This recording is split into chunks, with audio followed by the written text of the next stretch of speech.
I opted not to have a lectern because I wanted this to be a conversation and not a lecture. So I hope everyone is okay with me. I'm going to be walking around a little bit on stage today.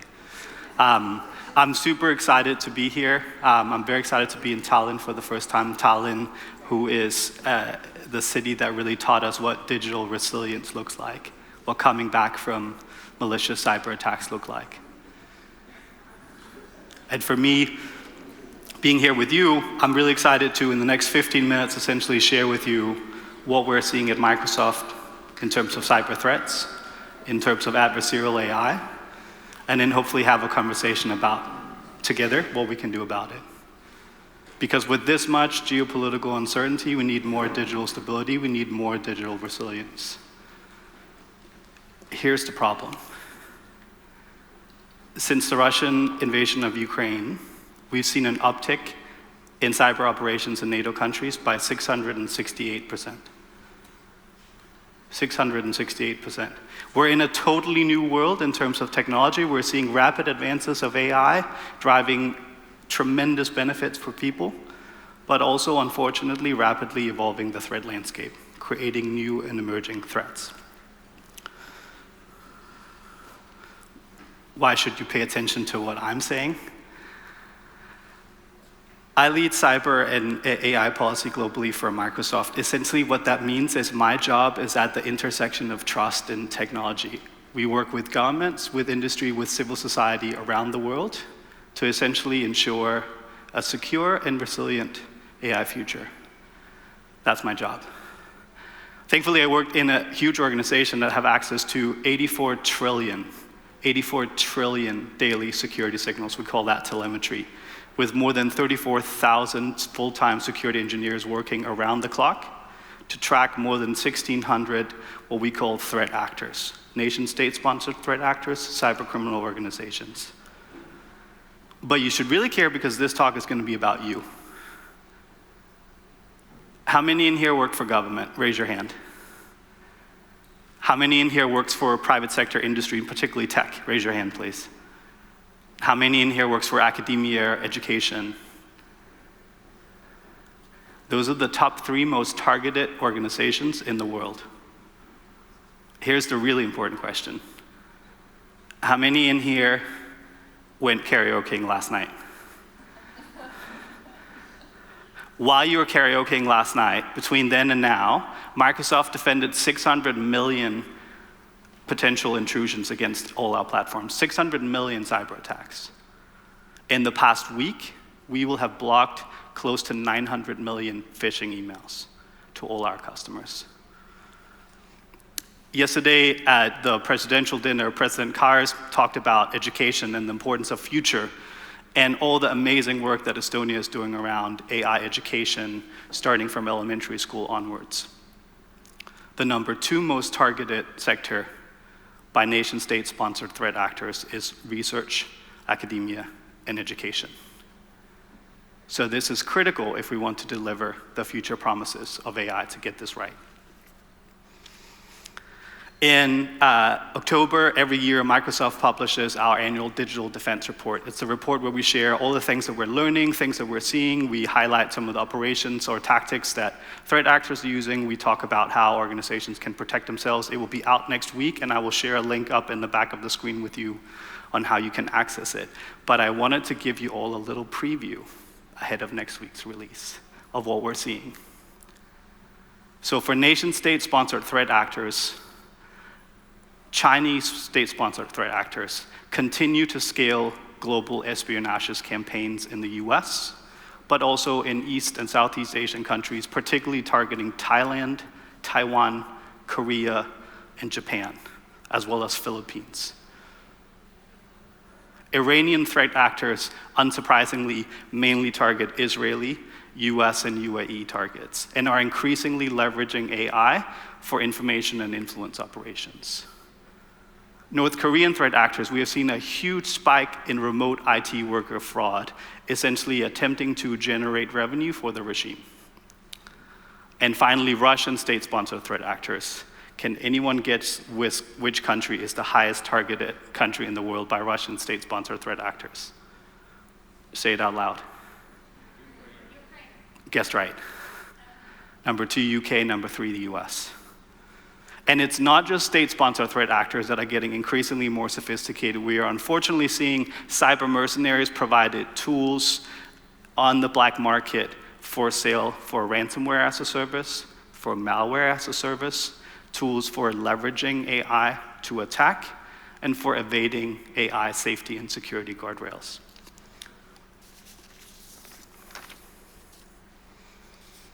Yesterday, I sat next to a couple of gentlemen from the Ministry of Defense in Ukraine, and the main thing they told me they had learned from since the war was we need to understand the adversary better. Right now, the adversary is experimenting. Threat actors are experimenting with AI, leveraging it to accelerate, enhance tactics, techniques, and procedures they're using. They're using it to automate vulnerability discovery, to map topologies of critical infrastructure operators, of energy grids, so they know better how to target them. They're using it to generate better malware. They're using it for deepfake generation to create voice clones of what sounds like a trusted safety engineer providing malicious safety instructions to critical infrastructure operators. They're using it for enhancing phishing campaigns so they can better target each of you individually to gain access to your credentials. And they're using it for influence operations. Some of the largest state-sponsored media have now approved twinning and cloning anchors and have generated state media AI anchors that threat actors are using for influence operations around the world. And they do voice cloning and deepfakes of politicians in elections around the world to try to disrupt or disturb those. The good news is, all those bad things that attackers are using AI for, we can get that in the hands of defenders too. If we accelerate and increase the scale of access to AI for cybersecurity defense, that will help automate vulnerability discovery. It will help patch vulnerabilities. It will help automate and support incident reporting and response. It will help close known existing gaps in cybersecurity, which is skills and training. A ton of opportunity for using AI. At Microsoft, we're even now providing our customers with AI security agents to help them enhance their SOC or their security operations with our agentic offering. 2 examples of how AI is already changing cybersecurity defense for the better. The largest cybersecurity operation simulation in the world, NATO Lock Shield, last year used AI to generate digital twins of critical infrastructure and then simulate potential attacks so they could be better prepared.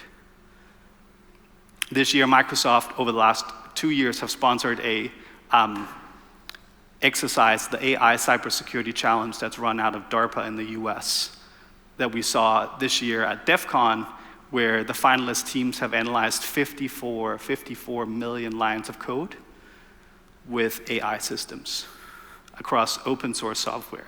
They were able to build systems that within 45 minutes automatically patched open source vulnerabilities, 61% of those open source vulnerabilities. And not only were they actually able to solve the challenge that we gave them in the synthetic environment that we built, they found 18 real zero-day vulnerabilities from that exercise. And so there's tremendous opportunity if we can get the tools at speed, at scale, in the hands of defenders. But we need to do that with vision and clarity, because as organizations increasingly adopt AI, that also introduces new and emerging threats. We're seeing a huge spike in prompt injection and jailbreak attempts on Microsoft first-party AI platforms. People essentially attempting to break the safety and security systems of our AI models.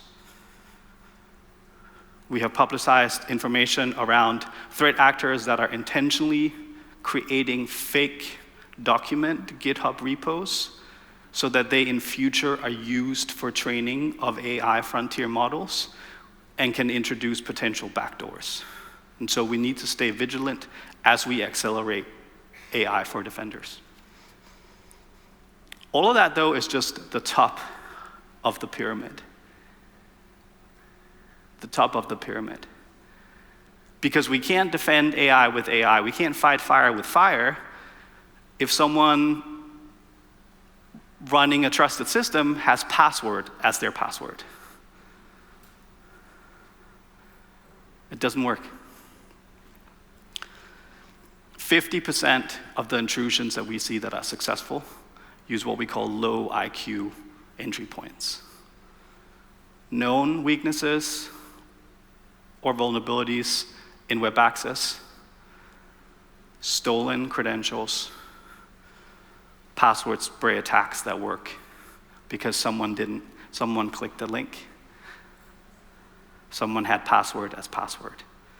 So it starts with the fundamental. We need to do more than just raise the bar. We need to raise the ceiling as well. Get the cyber basics, cyber hygiene right. Across critical infrastructure operators, industrial organizations that run things like hospitals, energy systems, transportation, logistics. Last year in a published report by Microsoft, we saw 75% of them had known existing high severity vulnerabilities in their system. It's like giving an attacker a map with all the houses in Tallinn where the doors are unlocked. And AI is telling them, here's where to go, and here's how you can break in. But if the door is not even locked, we can't do anything. So we need to get the basics right. In the last 2 days, I've had a ton of conversations with various people, and the number one pushback that I get, the number one question I get is, okay, Nick, that's great, but why should we trust an American in Europe? Why should we trust a big tech company in Europe? So first of all, I'm Danish. I don't sound it, but I'm Danish. I used to work for the Danish government. I'm a proud European. I now work for a big US tech company. I married an American. Forgive me. But I'm doing my best inside the big evil US tech company to do what's right for Europe. On a more serious note, though, for Microsoft, why should you trust Microsoft? We've been in Europe for 42 years. When Word launched more than 40 years ago, that was the invocation of our transition to Europe.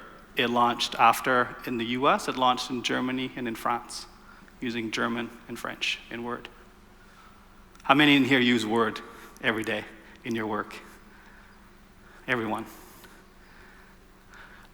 In the next 2 years, Microsoft have committed to increase our AI infrastructure by more than 40% across 16 European countries, getting more than 200 data centers in Europe, inside Europe, by the end of 2027.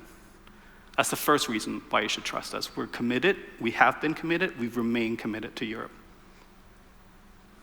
The second reason why you should trust us is our recently announced digital and security commitments to Europe. We have set up European data governance structure. We have made a number of contractual obligations voluntarily, proactively, in the case that if anyone were to tell us we can no longer provide those services, we're contractually obligated to fight it. And even if we're in the very unlikely case that it happens, and in the very unlikely case that we're not successful, we're building out the infrastructure, the data governance, the privacy, the sovereignty, the compliance mechanisms in order to support and sustain Europe's security and Europe's resiliency. We remain committed to that.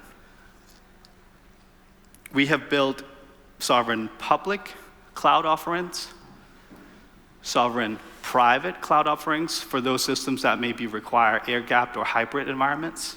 And we even have national partner sovereign cloud providers in Germany, for example, and in France with Bleu.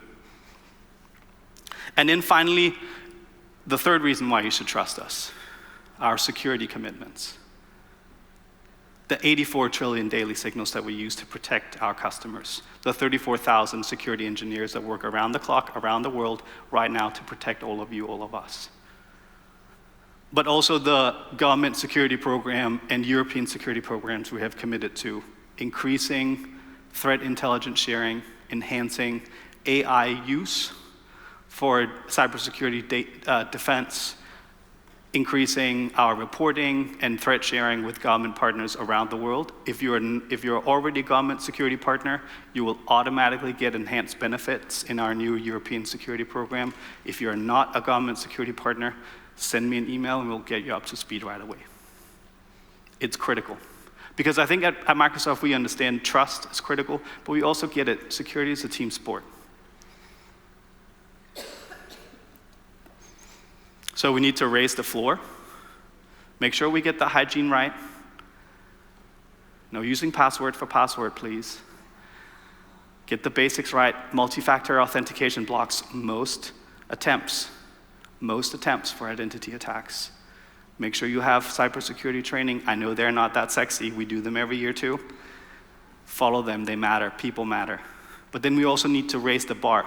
We need to get AI tools in the hands of our defenders faster, at scale, as soon as possible. It's needed. And then finally, for the governments in here, as a private sector company, we can't go at it alone. We need better, more credible consequences and deterrence asserted, obviously proportionate, when we see malicious cyber activity. That's the only way we can keep our digital world secure, resilient, and ours. That's the only way we can build trust. Thanks for your attention.